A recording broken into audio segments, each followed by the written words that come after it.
this episode of the Naturist Living Show, Vitamin D and Sunshine.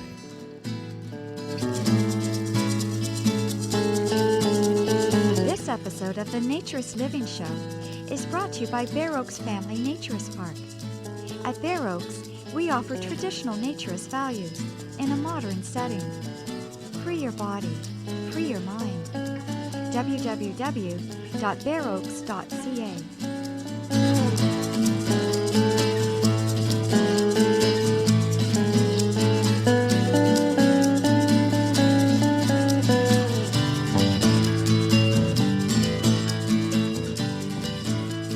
When I first started getting involved in naturism in my late teens, early 20s, and that would have been in the mid to late 80s, the big message that was coming out everywhere was about how bad the sun was for you, how you had to cover up completely, how you had to stay indoors, stay in the shade, wear a SPF 1000 all the time, and a tan was a sign of skin damage, and it was bad. And of course, one of the things I loved about naturism was just how great the sun feels on your skin and how wonderful it is to be in the sun and how it makes you happy.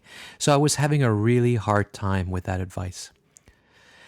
And I just basically concluded that, it didn't make any sense to me, and perhaps it was a vice that I had. You know, some people smoke, some people drink. And for me, perhaps sunshine was it, and I just couldn't get away, and I was addicted to it. I needed it. It made me feel good. It made me feel happier. And so I kind of assumed that it was the way it was, and I felt a little bit guilty and bad about it, but I did it anyway. And then in the 90s, I started finding occasional articles and information, and I started collecting the information. And so in 1999, against all that was the common wisdom, I wrote an article for Going Natural that brought out a certain number of articles and studies and research that had been done that showed that actually the sun wasn't that bad. I mean, if nothing else, it certainly helped with seasonally affected disorder, also known as S.A.D, for people who got depressed in the winter, particularly in the northern parts of the continent. And there was some evidence that actually prevented some cancer. I mean, there was a lot of research that conflicted. There was one study that showed that in the Navy, those who had consistent exposure to sun in the U.S. Navy, in other words, they were on deck more often than they were below deck because that's where their job was, had actually a lower incidence of skin cancer than those below deck. And then there was other studies that show that the closer you get to the equator, the less incidence of skin cancer there was. But that research, and there was many other studies that I referred to in that article in 1999, that research and that opinion was very much against the grain. And every dermatologist was publishing and advising people to stay out of the sun and wear long sleeves and avoid the sun at all costs. And I had to really dig to find this information. And I started to wonder why it was that information was so hard to find, but that the message that the sun was bad was so everywhere, was ubiquitous. You couldn't get away from it. And of course, when you looked at the sponsorships behind most of those messages and the campaigns and the PR, it was the sunblock people, the sunscreen people, the people who had everything to gain from scaring people into staying out of the sun. And wearing sunblock to prevent the sun when they had to go out, because you can't really stay indoors all the time and you don't want to. It's not natural. But more recently, some evidence has started to come through. I mean, it's become actually really overwhelming. I won't bother taking you through every study that I had, but some are just worth mentioning. And in fact, the Globe and Mail, the Toronto Globe and Mail, which is a newspaper, a daily newspaper in Toronto, had an article in April of 2007 by Martin Milstad, and he reported on the number of studies that were out there that showed that vitamin D was important and the sunshine was really important. And I love this quote, so I'm going to read it exactly. He said, "Those studying the vitamin say that the hide from sunlight advice has amounted to the health equivalent of a foolish poker trade. Anyone practicing sun avoidance has traded the benefit of a reduced risk of skin cancer, which is easy to detect and treat and seldom fatal, for an increased risk of the scary, high body count cancers such as breast, prostate, and colon that appear linked to vitamin D shortages. I mean, wow. I mean, that's powerful. I mean, that's incredible. I mean, and it's typical of what I was saying in 1999. We have this need as a species to decide if something is good or bad. We can't be in between. For a while, we thought alcohol was bad for you, so there was going to be no alcohol. Prohibition. We now recognize that moderate alcohol use is actually healthy. And I'm sure it's the same with sunshine. If you abuse it like we did in the 70s and burn to a crisp, I'm sure sunburn in particular is very bad for you. That, I'm sure, is unhealthy and leads to problems. Anything you abuse is unhealthy. You can actually drink so much water that it will kill you. I mean, everything can be bad in extremes. And many of these studies were suggesting that the sun was very, very important. The researchers at the Harvard School of Public Health and Harvard Medical School presented a study in 2005, and that study showed that patients with high vitamin D intake who had surgery in the months with lots of sun were more than twice as likely to be alive 5 years after surgery compared to patients with low vitamin D intake who had wintertime operations. In 2007, there's some researchers at the Creighton University in Nebraska published the results of a 4-year study with over 1,100 women. And those who took vitamin D and calcium supplements were 77% less likely to develop cancer. Mount Sinai Hospital in Toronto concluded also in a 2008 study that women who were deficient in what they call the sunshine vitamin, which is vitamin D, when diagnosed with breast cancers, were 94% more likely to have their cancer spread and were 73% more likely to die than women with adequate vitamin D levels. And it's not just cancer. There's been lots of studies that have come out in the last 10 years that show that it helps with hypertension, diabetes, osteoporosis, influenza, psoriasis, seasonally affective disorder, pre-menstrual syndrome, sleep disorder, autoimmune diseases, and more and more and more. I mean, it's incredible how important. And really, it makes sense. It makes sense because anything that we crave so badly, there must be a reason why we want it. I mean, we crave sugar, we crave fat, we crave salt. These are all very important parts of our diet. Of course, when we abuse them, we have too much fat, too much salt, too much sugar, we have problems. But we crave it because in nature, we wouldn't be able to get it in the quantity that we can now get them with this technology that we have. So we would be seeking it out because without them, without adequate salt, without adequate sugar for energy, without fat actually, we would have some serious problems in terms of how our body would operate and how we would develop from children. There was actually a study that showed that children on low-fat diets have problem with brain development. So things we crave are important and we need to listen to our body, but be aware that we don't abuse it. And sunshine, obviously, is the same thing. Why do we crave it? Everybody loves to be in the sun. It feels so good. There must be a really important reason for that.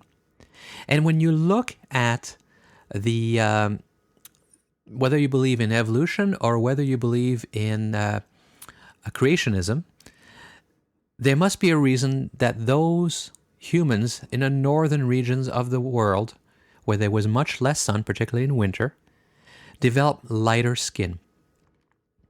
The lighter skin in the northern areas developed and evolved because, or was, if you believe in God's creation, was there because we needed the sun so badly and we need the vitamin D that we would have a survival advantage. We would survive better if we could intake more vitamin D. I mean, isn't that obvious?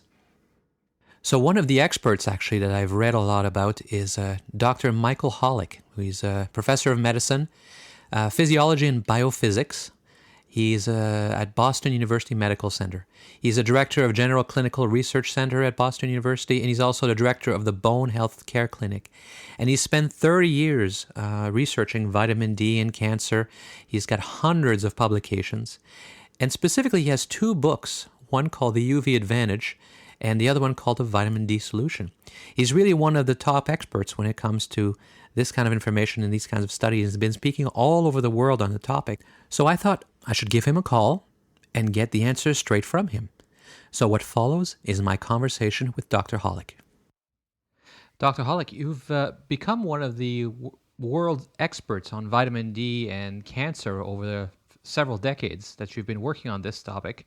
How did you first get involved with this subject? When I was a graduate student at the University of Wisconsin in 1969, I was in the biochemistry department and was looking for a mentor. And at the time, in typical fashion, everybody wants to be working in the hottest areas, but often those positions are already taken by more senior people. And so I was advised to work for this young new investigator, Dr. DeLuca, in the field of vitamin D. And my response was kind of, why would I want to work on vitamin D? And I met him. It seemed interesting.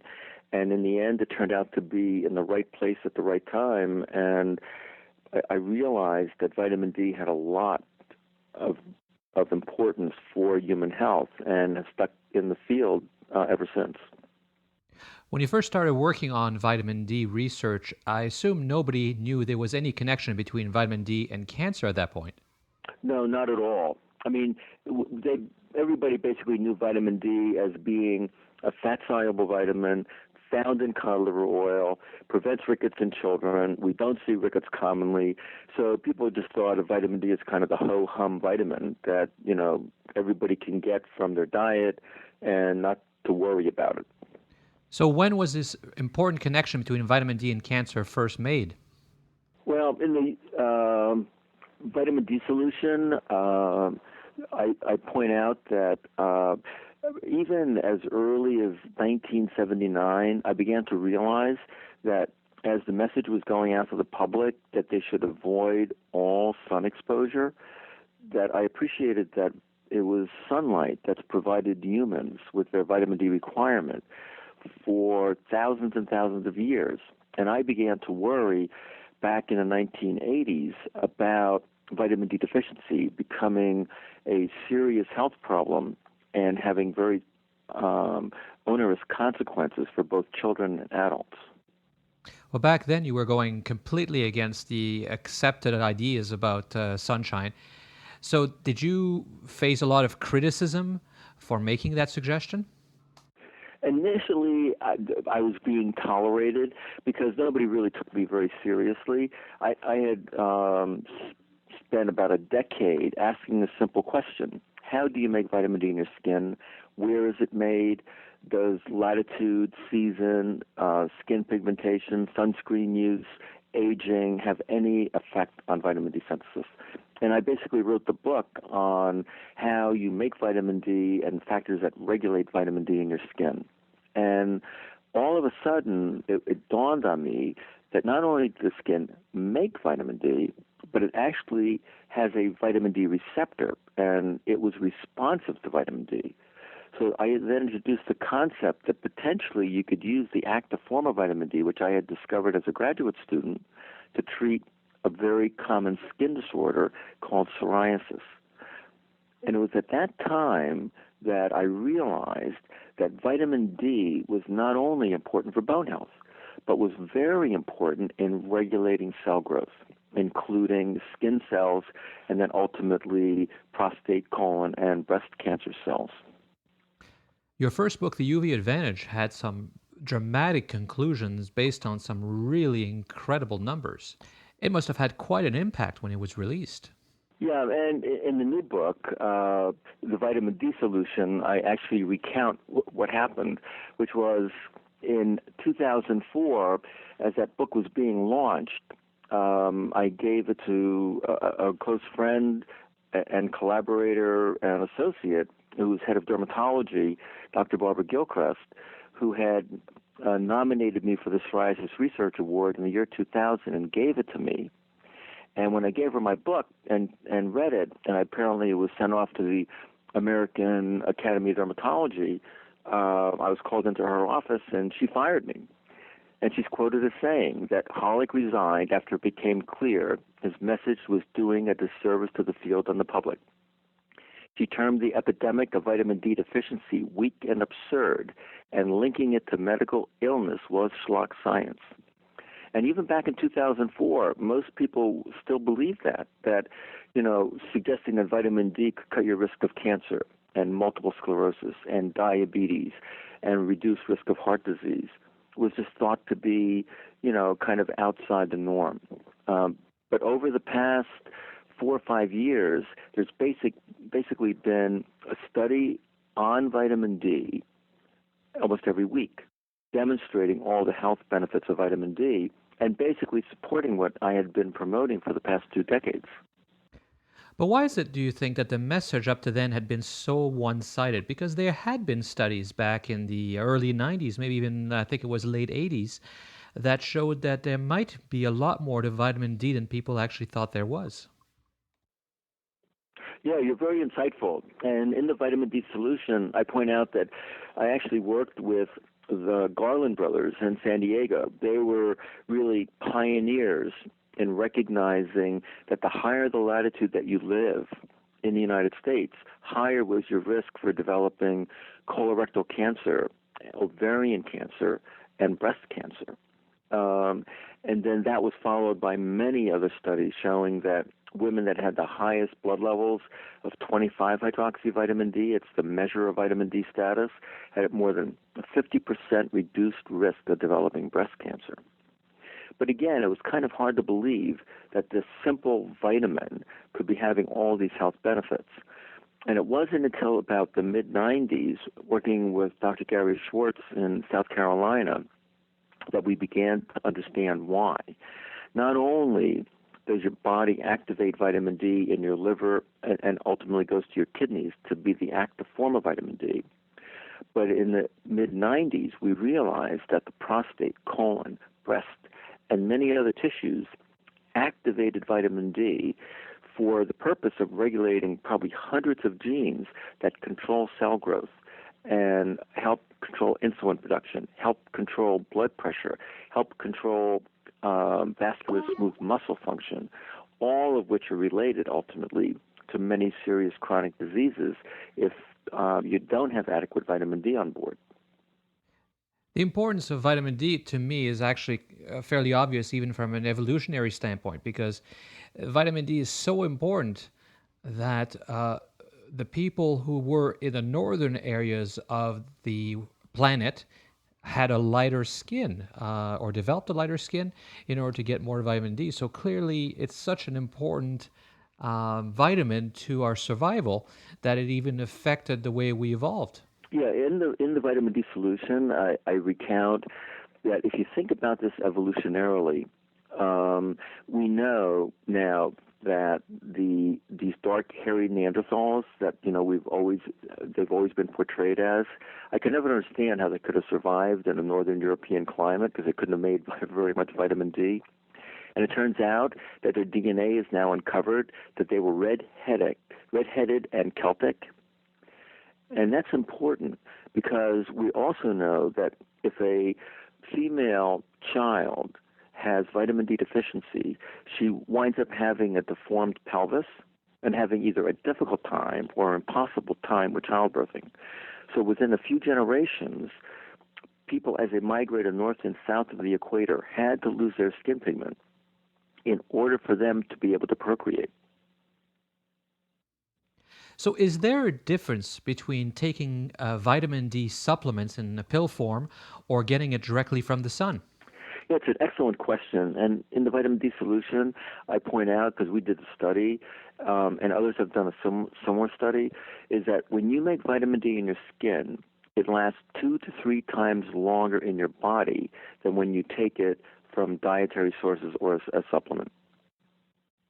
So if you get your vitamin D as a supplement, and so the sun is not generating vitamin D under your skin, there must be some chemical in your skin that is still waiting there, that is hasn't been changed by the sunshine into vitamin D.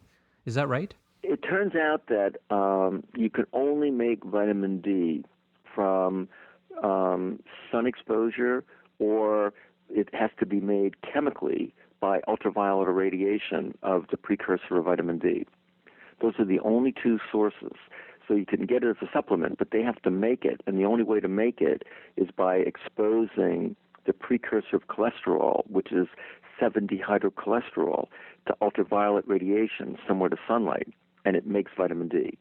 But this process occurs naturally in your skin. As soon as you're exposed to sunlight, between the hours of about 10 a.m. and 3 p.m., you instantly begin making vitamin D in your skin in the spring, summer, and fall.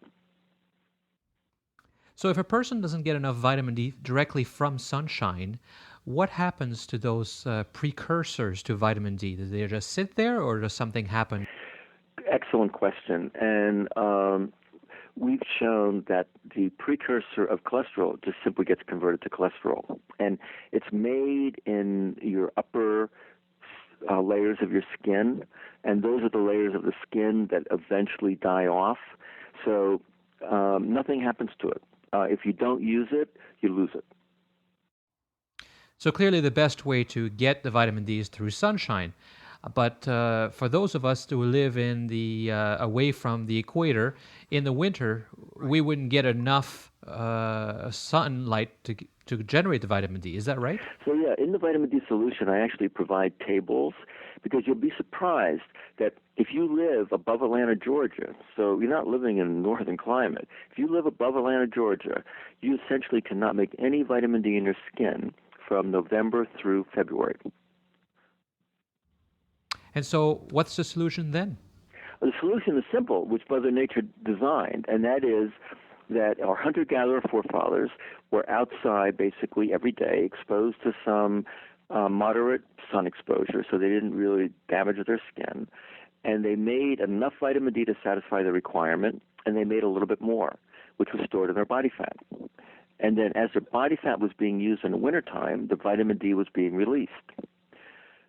Now, of course, is that obesity is a major health issue. And it turns out that obesity is associated with vitamin D deficiency. And we know why, because we did the study. It turns out that there's so much body fat that it basically holds on to the vitamin D and doesn't release it. So obese people, as a result, need 2 to 3 times more vitamin D to satisfy the requirement.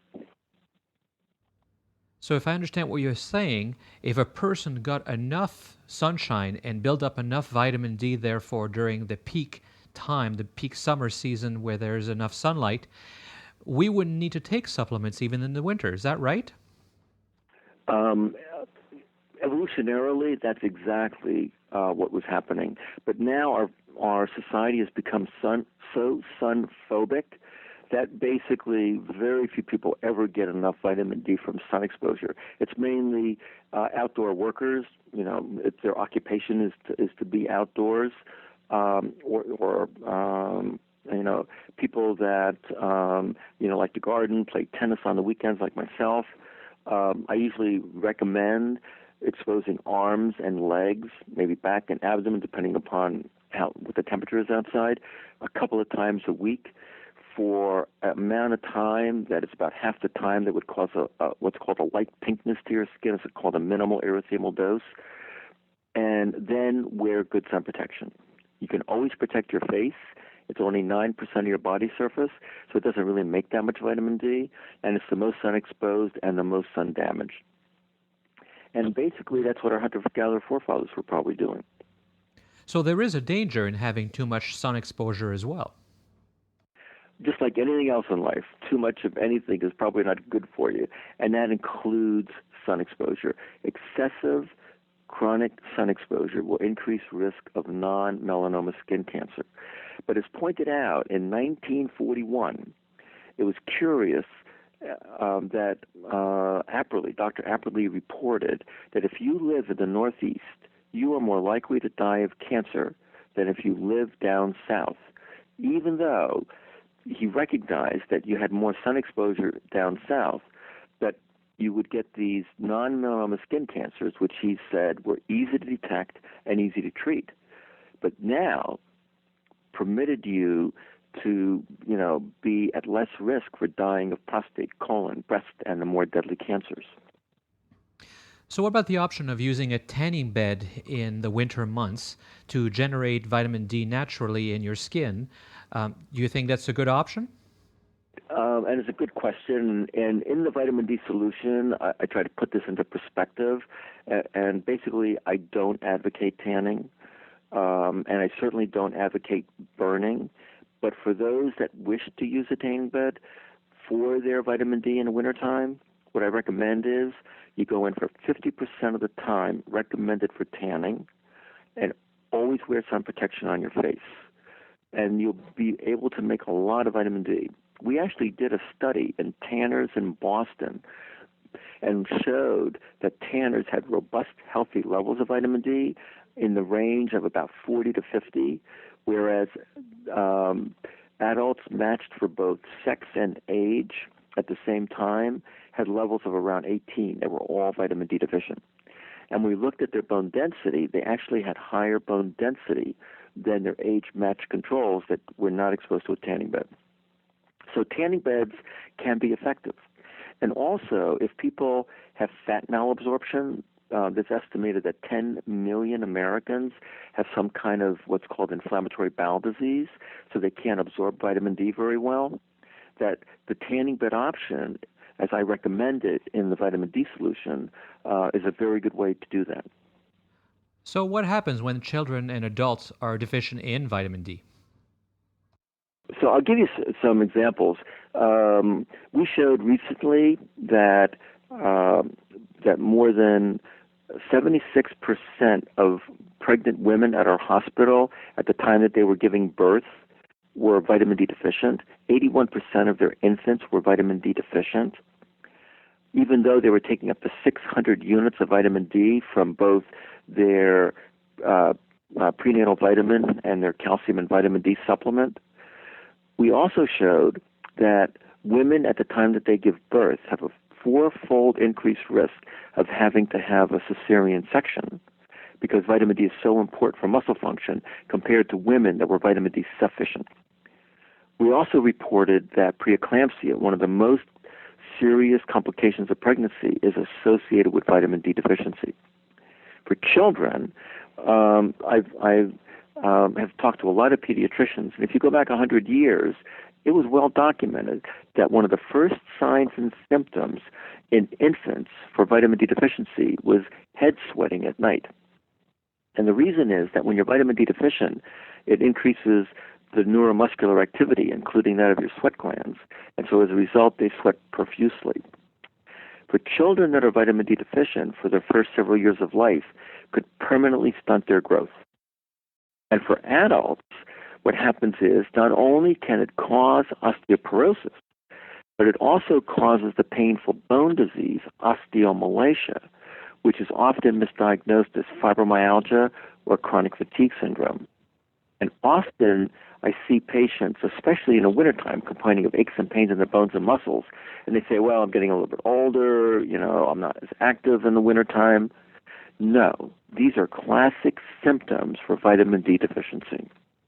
And to treat it, I recommend, at least for the physicians, is that patients take 50,000 units of vitamin D once a week for 8 weeks. And that's basically 6,000 units a day to fill up the vitamin D empty tank.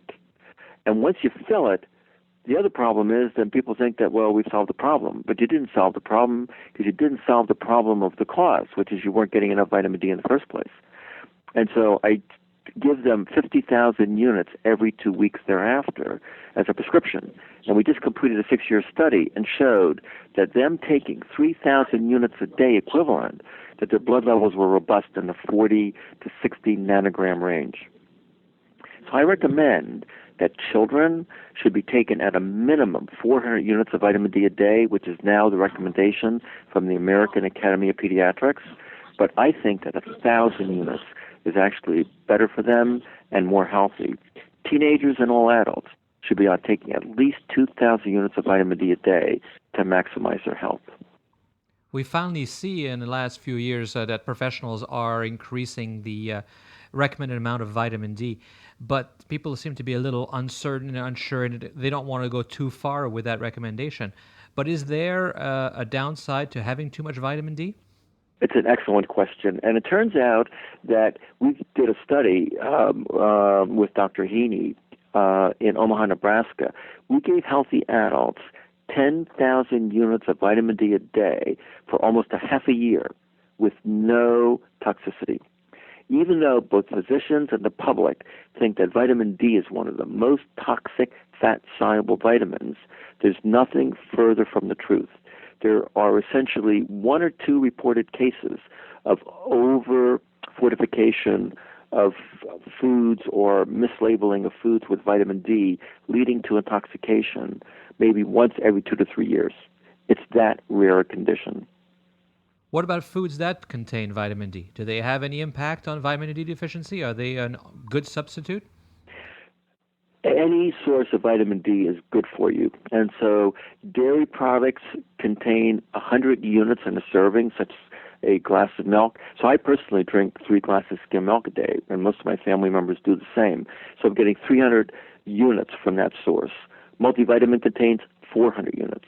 I drink a glass of orange juice that's fortified with calcium and vitamin D. Both sources are good, another 100 units. And then I take a 2,000 unit capsule of vitamin D a day as well. And as a result, have a robust, healthy level of 25 hydroxy vitamin D, which is what, of course, the doctor orders to determine your vitamin D status.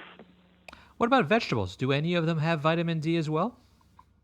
Yeah, it turns out no vegetable has vitamin D, but it turns out that in the produce section, that mushrooms can be a good source of vitamin D. And if you look on the USDA chart for the major foods that contain vitamin D, number 1 is wild-caught salmon, and then number 2 is mushrooms, and especially mushrooms that have been exposed to ultraviolet radiation, similar to sunlight.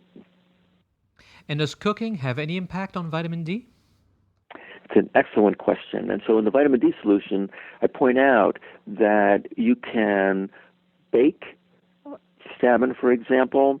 You can bake bread that contains vitamin D, and it's very, very stable.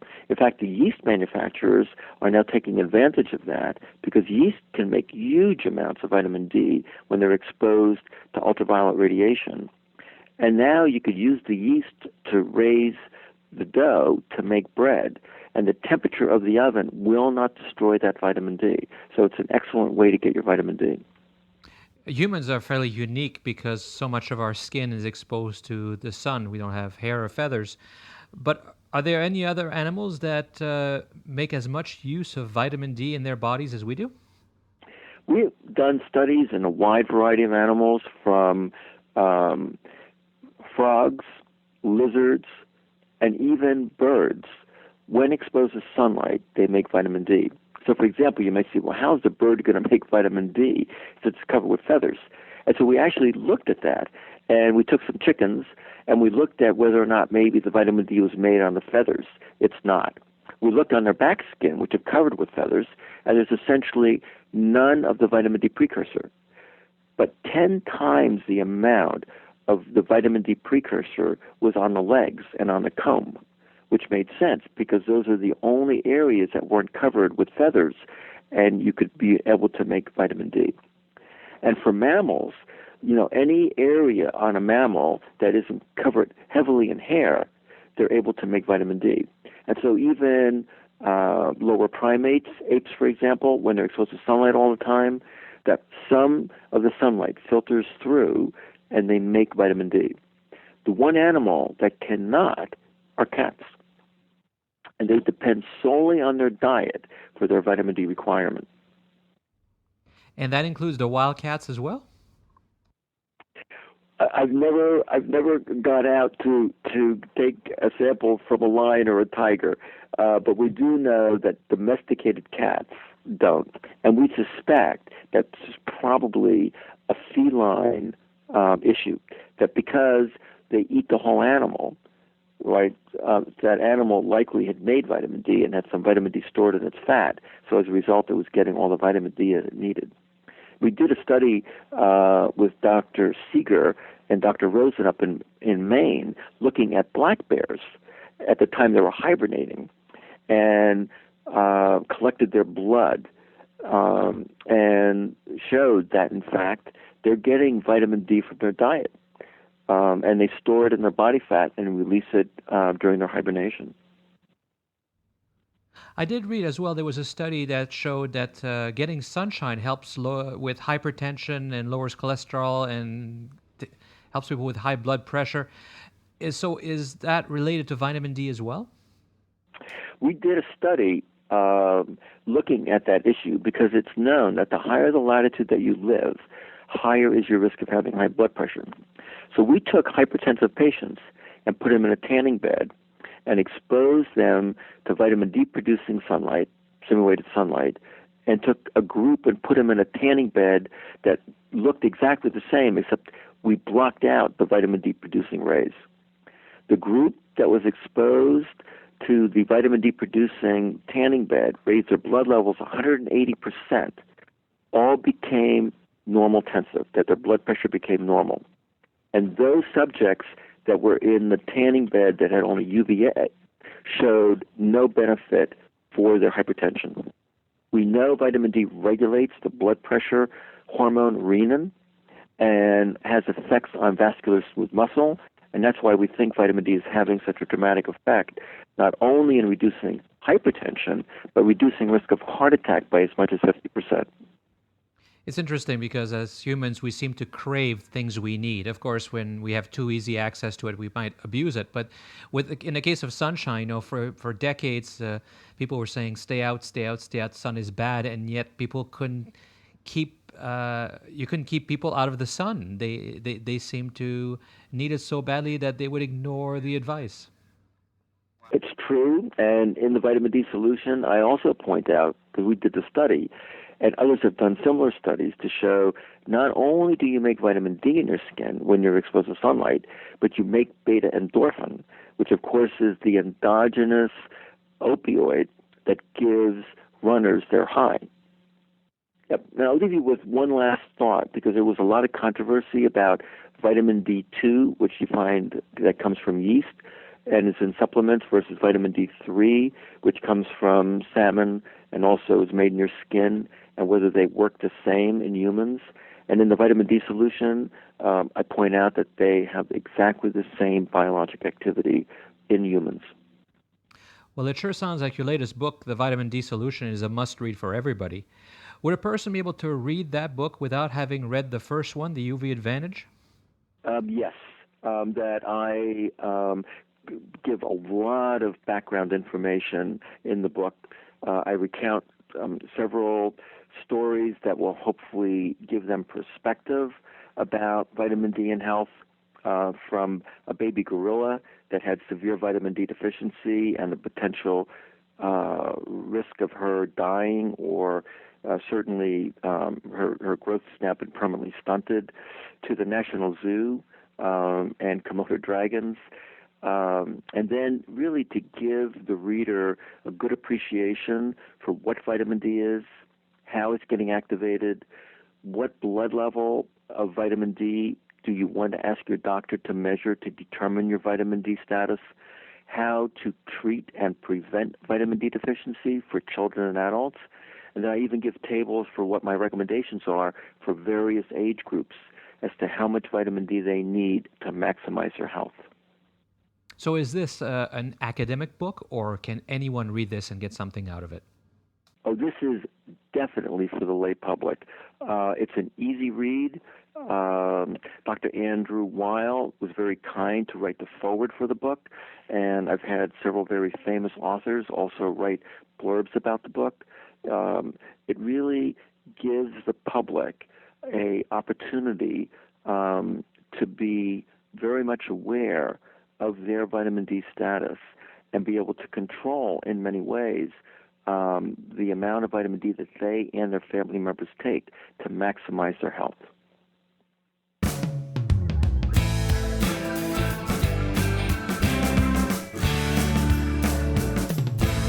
Well, that's all for this episode of the Naturist Living Show. Thank you again for listening. I really appreciate all the comments and suggestions you keep sending. Several of the shows that we've done in the past have been based on emails I've received from you, our listener. I really appreciate getting them all the time. It really keeps me going, and it's very encouraging. My name is Stéphane Deschênes, and I am the owner of Bear Oaks Family Naturist Park and your host for the Naturist Living Show. The show's email address is naturistliving@bareoaks.ca. That's B-A-R-E, oaks.ca. naturistliving@bareoaks.ca. Join us again in about a month for the next episode of the Naturist Living Show. This episode of the Naturist Living Show was brought to you by Bear Oaks Family Naturist Park. Traditional naturist values in a modern setting.